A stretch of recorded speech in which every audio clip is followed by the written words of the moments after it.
This is the syrup I'm cooking for the Koeksister. What I have here are 4 cups of sugar, 2.5 cups of water, 100 ml of lemon juice here, as well as half teaspoon of cream of tartar. Besides, I also add a piece of cinnamon here.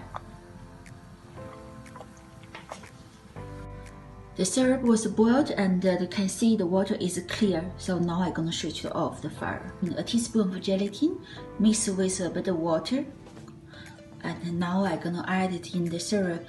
It's for to give the shiny surface of Koeksister, but if you don't have it, you can leave it out.